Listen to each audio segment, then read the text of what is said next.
Hello friends, അപ്പോൾ ഞങ്ങൾ ഇന്ന് ഞങ്ങളുടെ ആദ്യത്തെ യൂറോ ഏഷ്യൻ ട്രിപ്പ് പോവാണ്. എവിടേക്കാണെന്നല്ലേ? അസർബൈജാനിലേക്കാണ്. അപ്പോൾ രാവിലെ തന്നെ ഞങ്ങൾ ഷാർജ എയർപോർട്ടിലെത്തി. ഇപ്പോൾ ഒരു 5 മണി ആയിട്ടുള്ളൂ. ഞങ്ങൾ താമസിക്കുന്നത് അജ്മാനിലാണ്. അജ്മാനിൽ നിന്ന് ഷാർജയിലേക്ക് വരെ ഒരു 20 മിനിറ്റ്സ് എടുക്കും. അതുകൊണ്ട് അധികം ലേറ്റ് ആവാതെ തന്നെ ഞങ്ങൾ രാവിലെ ഇറങ്ങി. 7:30 ഫ്ലൈറ്റ്. നമ്മുടെ പ്രൊസീജിയേഴ്സൊക്കെ കഴിഞ്ഞാൽ പിന്നെ ഫ്രീ ആയിട്ട് നടക്കാമല്ലോ. അങ്ങനെ ഞങ്ങളുടെ ബോർഡിംഗ് പാസ്സൊക്കെ കിട്ടി. ഞങ്ങൾ അതിൻ്റെ ഉള്ളിലൂടെ കുറച്ച് ഇങ്ങനെ കറങ്ങി നടന്നു. അങ്ങനെ ഒരു 7:50 ഒക്കെ ആവാറായപ്പോഴേക്കും ഞങ്ങളുടെ ഗേറ്റ് ഓപ്പണായി.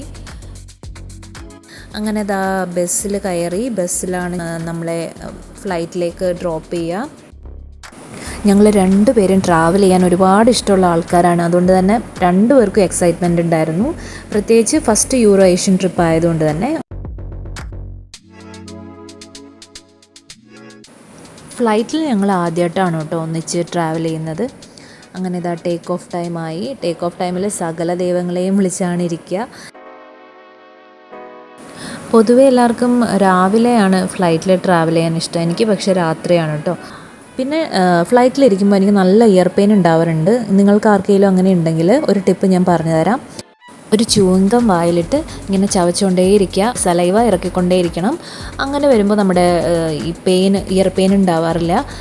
ചിലരൊക്കെ ഇങ്ങനെ ച്യൂ ചെയ്യുക മാത്രമേ ഉള്ളൂ. അങ്ങനെയുള്ളവർക്ക് പെയിൻ ഉണ്ടാവാറുണ്ട്. അപ്പോൾ ഞാനിത് ട്രൈ ചെയ്തപ്പോൾ എനിക്ക് പെയിനേ ഇല്ല.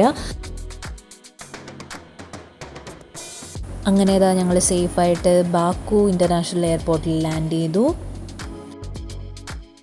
പിന്നീട് ഞങ്ങളുടെ വിസ ഓൺ അറൈവൽ പ്രൊസീജിയേഴ്സ് ആയിരുന്നു. ഇന്ത്യൻസിന് UAE റെസിഡൻസ് കാർഡ് ഉണ്ടെങ്കിൽ വിസ ഓൺ അറൈവൽ കിട്ടും. അങ്ങനെ പ്രൊസീജിയേഴ്സൊക്കെ കഴിഞ്ഞ് വിസ കിട്ടിയിട്ടോ ഞങ്ങൾ പുറത്തേക്ക് വന്നു. ഞങ്ങളുടെ ഡ്രൈവർ വെയിറ്റ് ചെയ്ത് നിൽപ്പുണ്ടായിരുന്നു. ആളെ മീറ്റ് ചെയ്തു. ഇതാണ് ബാക്കു ഇൻ്റർനാഷണൽ എയർപോർട്ട്. നല്ല രസമാണ് കേട്ടോ. അതിൻ്റെ ഒരു ഇൻഫ്രാസ്ട്രക്ചറൊക്കെ അടിപൊളിയായിട്ടുണ്ട്. വീഡിയോ എടുത്ത് ഞാൻ അവിടെ തന്നെ ഇങ്ങനെ നിന്നു സ്റ്റക്കായിട്ട്. നോക്കിയപ്പോൾ അവർ 2 പേരും പോയി കഴിഞ്ഞു. ഞാൻ പെട്ടെന്ന് വീഡിയോ ഓഫ് ചെയ്ത് അവരുടെ കൂടെ തന്നെ ഓടിച്ചെന്നു.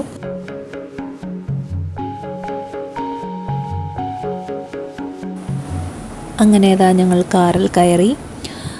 നമ്മുടെ അസർബൈജാൻ്റെ ക്യാപിറ്റൽ സിറ്റിയാണ് ബാക്കു എന്ന് പറയുന്നത്. അപ്പോൾ ഇപ്പോൾ നമ്മൾ ബാക്കുവിലാണുള്ളത്. ബാക്കു സിറ്റിക്ക് 3 പേരുണ്ടെന്നാണ് പറയുന്നത്. ബാക്കു ഒരു നെയിം, പിന്നെ വിൻഡി സിറ്റി എന്നും അതുപോലെ ഫയർ സിറ്റി എന്നും അറിയപ്പെടുന്നുണ്ട്. ഇവിടുത്തെ ബിൽഡിങ്സൊക്കെ കൺസ്ട്രക്ട് ചെയ്തിരിക്കുന്ന ഭയങ്കര രസമായിട്ടാണ്. ഈ കാണുന്നത് ഹെയ്ദർ അലിയേവ് കൾച്ചറൽ സെൻ്ററാണ്. സഹ ഹദീദ് എന്ന ആളാണ് ഇത് ഡിസൈൻ ചെയ്തിട്ടുള്ളത്.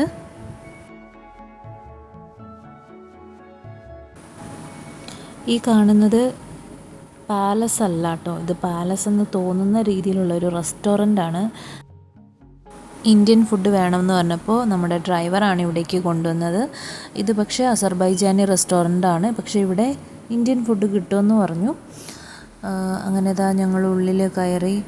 ഈ റെസ്റ്റോറൻറ്റ് തന്നെ എക്സ്പ്ലോർ ചെയ്യാൻ ഒരു ദിവസം ഉണ്ട്. ഒരു മ്യൂസിയത്തിൻ്റെ ഉള്ളിൽ കയറിയ ഫീലാണ്. അവിടുത്തെ റൂളേഴ്സിൻ്റെ ഒക്കെ സ്റ്റാച്യൂസ് ആണെന്ന് തോന്നുന്നു. അതൊക്കെ ഉണ്ടായിരുന്നു. പിന്നെ തടിയിൽ കുറേ ചെയേഴ്സും ടേബിൾസും ഒക്കെ നമുക്ക് കാണാം. ഒരു സ്പേസും ഇല്ല വേക്കൻ്റ് ആയിട്ടുള്ളത്. ഫുള്ള് ഡിസൈൻസാണ് അവിടെ ഇവിടെയൊക്കെ. അവിടെ വോളിൽ കുറേ പ്ലേറ്റ്സ് ഡിസൈൻ ചെയ്ത് ഒട്ടിച്ച് വെച്ചിട്ടുണ്ട്. എവിടെ നോക്കിയാലും കുറേ കളർഫുൾ ഡിസൈൻസും ഐറ്റംസും ഒക്കെ കാണാം കേട്ടോ. അങ്ങനെ ചപ്പാത്തിയും പനീർ കറിയും ഞങ്ങൾ ഓർഡർ ചെയ്തത് വന്നു. ഞങ്ങൾ കഴിച്ചതിന് ശേഷം സീസൈഡ് നാഷണൽ പാർക്കിലേക്കാണ് പോയത്. അതുപോലെ ഇവിടുത്തെ കറൻസി മനത്താണ്. അത് നമ്മൾ ദിർഹംസ് എക്സ്ചേഞ്ച് ചെയ്ത് മനത്താക്കി കൊണ്ടുവരികയാണ് ചെയ്തത്. അവിടെ അത്യാവശ്യം നല്ല ചൂടുണ്ടായിരുന്നു. അതുകൊണ്ട് തന്നെ ഞങ്ങൾ അധികം അവിടെ നിന്നില്ല. അടുത്ത് കണ്ട ഒരു മോളിലേക്ക് പോയി. ഈ കാണുന്നതാണ് ഡെനീസ് മോൾ. ലോട്ടസിൻ്റെ ഷേപ്പിൽ നിന്ന് ഇൻസ്പയർ ആയിട്ട് ചാപ്മാൻ ടൈലർ എന്ന ആളാണ് ഇത് ഡിസൈൻ ചെയ്തിട്ടുള്ളത്. അങ്ങനെ വീഡിയോ എടുത്തുകൊണ്ടിരിക്കുമ്പോൾ ഒരു അപ്പൂപ്പനെ കണ്ടു. നല്ല ഗ്ലാമറുള്ള ഒരു അപ്പൂപ്പൻ. ചെടി നനയ്ക്കുകയാണ് ആൾ. ഈ കാണുന്നതാണ് ഫ്ലെയിം ടവേഴ്സ്. നമ്മൾ അസർബൈജാനിൽ ഗൂഗിളിൽ അടിച്ചു നോക്കുമ്പോഴേ ഈ ടവറാണ് കാണിക്കുക. ലാൻഡ് ഓഫ് ഫയർ എന്നറിയപ്പെടുന്നതുകൊണ്ട് തന്നെ അതിൻ്റെ പ്രതീകമായിട്ടുള്ളൊരു ടവറാണിത്. ഈ കാണുന്നത് അസർബൈജാൻ കാർപ്പറ്റ് മ്യൂസിയമാണ്. പക്ഷേ അത് ഓപ്പൺ ആയിരുന്നില്ല, അതുകൊണ്ട് ഞങ്ങൾക്ക് കാണാൻ പറ്റിയില്ല. ഞങ്ങൾ അടുത്ത് കണ്ട ഡെനീസ് മോളിൻ്റെ ഉള്ളിലേക്ക് കയറി. കാരണം പുറത്ത് നല്ല ചൂടുണ്ട്. അപ്പോൾ പുറത്തിപ്പോൾ എക്സ്പ്ലോർ ചെയ്യാൻ പറ്റിയൊരു ടൈമല്ല. അപ്പോൾ അത്യാവശ്യം ചൂടൊക്കെ കുറഞ്ഞു എന്ന് പറഞ്ഞപ്പോൾ ഞങ്ങൾ പുറത്തിറങ്ങി. ഇപ്പോൾ കാറിൽ കയറി. ഞങ്ങൾക്ക് ഈ ട്രിപ്പ് അറേഞ്ച് ചെയ്ത് തന്നത് സൂൺ ഹോളിഡേയ്സ് ആണ്. ഞങ്ങൾ പോകുന്ന അടുത്ത പ്ലേസ് ഹൈലൻഡ് പാർക്കാണ്. ഇത് ഏകദേശം 600 സ്റ്റെപ്സ് ഉണ്ട്. ആദ്യം സ്റ്റെപ്സ് കണ്ടപ്പോൾ ഞാൻ ഓർത്തു എനിക്ക് പറ്റില്ല എന്ന്, പക്ഷേ ഞാൻ കയറിയിട്ടോ. ഈ കാണുന്നത് കാസ്പിയൻ സീ ആണ്. കാസ്പിയൻ സീ എന്ന് പറയുമെങ്കിലും ഏറ്റവും വലിയ ഉപ്പ് ജല തടാകം എന്നാണ് അറിയപ്പെടുന്നത്. പിന്നെ ഇതിൻ്റെ ഉള്ളിൽ ഓയിൽ റിസർവ്സ് ഉള്ളതുകൊണ്ടാണ് കാസ്പിയൻ സീ എന്ന് പറയുന്നത്.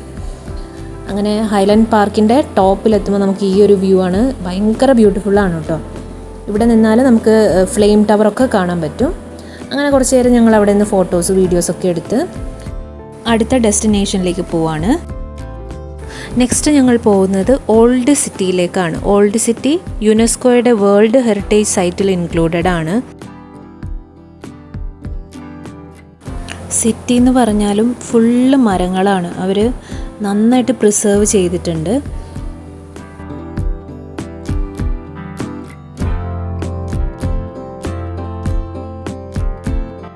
ഞങ്ങളിപ്പോൾ മെയ്ഡൻ ടവറിൻ്റെ അടുത്തായിട്ട് വന്നിരിക്കുകയാണ്. ഇവിടെ ഒരു പാർക്ക് പോലെയാണ്. ഇത് കണ്ടോ, ഇത് സ്റ്റാച്ചു ആണെന്ന് തോന്നുമെങ്കിലും അത് സ്റ്റാച്ചു അല്ല, റിയലായിട്ടൊരു യങ് മാൻ ആണ്.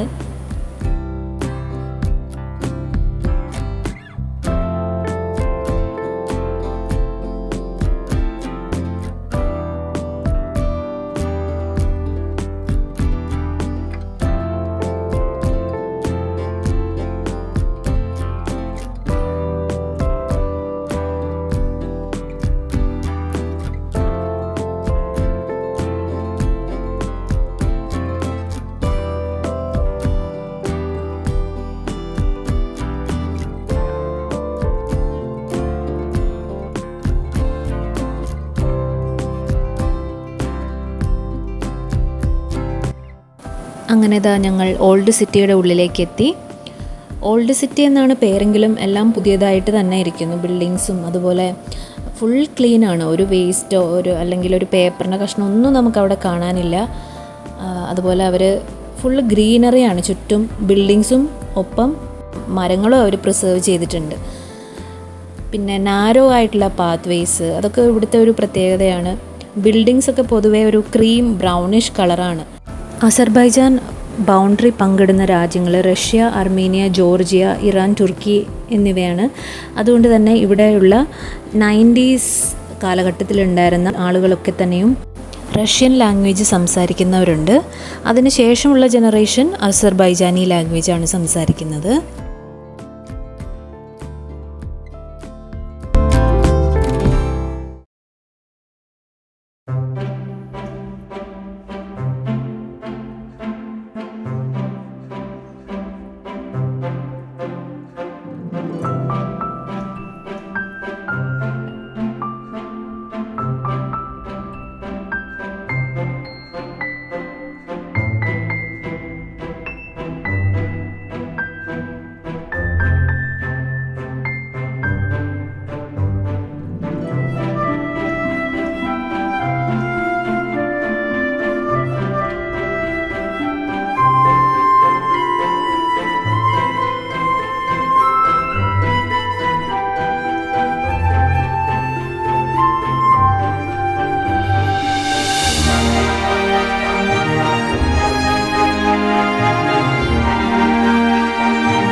ഞങ്ങളെപ്പോലെ ഒരു മ്യൂസീഷ്യനെ അവിടെ കണ്ടു.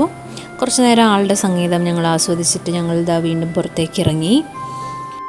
ഓൾഡ് സിറ്റിയിൽ നമുക്ക് കുറേ ചെറിയ ഷോപ്സ്, റെസ്റ്റോറൻറ്റ്സ്, അതുപോലെ ആർട്ട് ഗാലറീസ്, മ്യൂസിയംസ്, ഇതൊക്കെയാണ് ഇവിടെ കൂടുതലും നമുക്ക് കാണാൻ പറ്റുന്നത്.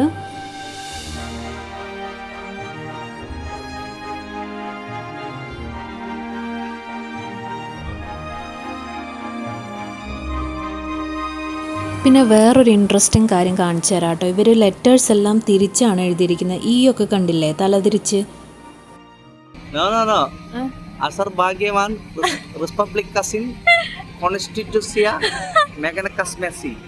ഇംഗ്ലീഷ് അറിയാത്തവർക്ക് അവരുടെ ഇംഗ്ലീഷ് എളുപ്പമാണ് വായിക്കാൻ. അടുത്തൊരു സംഭവം, പോലീസ്. നമ്മുടെ പോലീസ് ഇങ്ങനെയല്ല ഗൈസ്. എൻ്റെ കൂടെയുള്ള ആൾക്ക് ചെറിയൊരു കള്ളലക്ഷണം ഉള്ള കാരണം പോലീസ് നോക്കുന്നുണ്ടായിരുന്നു. അതുകൊണ്ട് ഞങ്ങൾ അധികം അവിടെ നിന്നില്ല. ഞങ്ങൾ പിന്നെ പോയത് നിസാമി സ്ട്രീറ്റാണ്. നിസാമി സ്ട്രീറ്റ് എന്ന് പറയുമ്പോൾ നിസാമി എന്ന ഒരു പോയറ്റിൻ്റെ പേരിലുള്ള ഒരു സ്ട്രീറ്റാണ്. നിസാമി ഗഞ്ചവി എന്നൊരു പേർഷ്യൻ കവിയുടെ പേരിലുള്ള സ്ട്രീറ്റാണ്. ഇവിടെ കൂടുതലും ബൊട്ടീക്സ്, അതുപോലെ സ്റ്റോഴ്സ്, റെസ്റ്റോറൻറ്റ്, നൈറ്റ് ക്ലബ്സ്, അതെല്ലാം ഉണ്ട് ഇവിടെ. ഈവനിങ് ടൈം ആയതുകൊണ്ട് തന്നെ ചൂടൊക്കെ കുറഞ്ഞ് നല്ല ഒരു അറ്റ്മോസ്ഫിയറാണ്, നല്ലൊരു ക്ലൈമറ്റ് ആയിരുന്നു നമുക്കവിടെ സ്പെൻഡ് ചെയ്യാനായിട്ട്.